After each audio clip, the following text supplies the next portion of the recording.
Good morning. I am going to outline our assignments for this week. You can see they're right back here.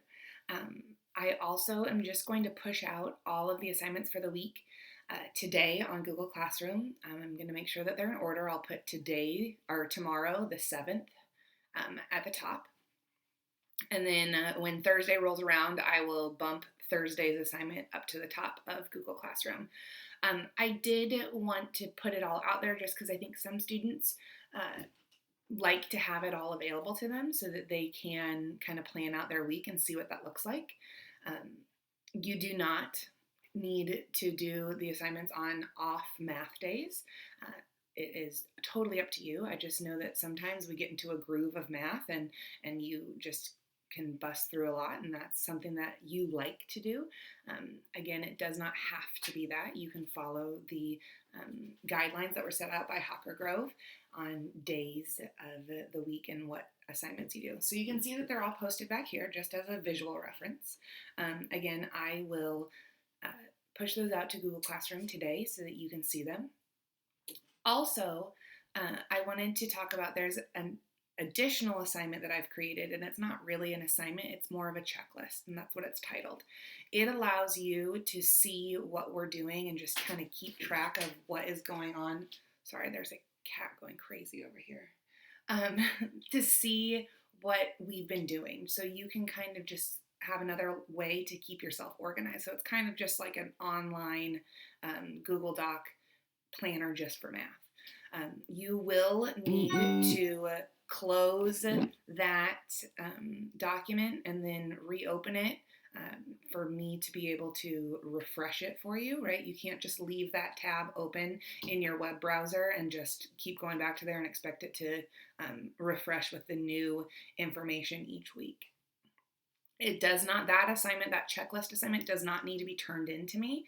If you turn it in to me, I'll return it to you, just so that you can just keep that and just keep yourself organized. You don't have to use it. It's just another avenue to keep us organized.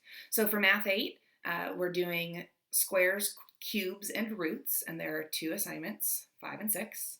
And then our next activity is about irrational or rational and irrational numbers, so identification, which we love identification problems because they're yes or no's, right? It's a great way to just kind of ease back into doing these things. So we're going to do squares, cubes, and roots this week with 2 practices, and rational or irrational with 2 practices. Make sure you are watching the videos on the notes before you attempt to do the homework, because we're learning new information, and so you have to get that instruction somewhere. Also, for algebra, we are doing factoring the greatest common factor, the GCF, out of a polynomial with 2 practices, 5 and 6. And then we are going to continue that factoring skill into factoring by grouping with practices 7 and 8. And so again, videos are important. Watch the videos so that you can see the instruction before you attempt to start these new learning skills. Also, you can always go into math games. Get 10 minutes of math games in a day, right? Give yourself a break between binge watching shows or going outside to play. Set a little goal for yourself this week. It's really awesome. I love going in and looking at math games and seeing how well you're doing, because you are doing awesome and I'm so proud of you. So these activities will be posted on our Google Classroom. Please remember, again, I am available any day via email, so shoot me an email and I can respond to you. Office hours this week, we will be again going through this week. We're doing, I think I have Wednesday and Friday, but Friday is a teacher work day. So I will do Wednesday and Thursday this week from 11 to 1. So I'll hear for you. If you have any questions, please let me know. I will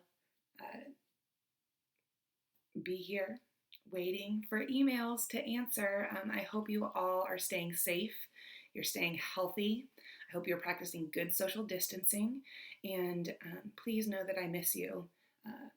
My family Mr. Long and the cats don't interact with me the way that my middle school students interact with me. They don't think that I'm as adorable and funny as you guys think, or maybe, they don't tolerate me the way that you guys tolerate me.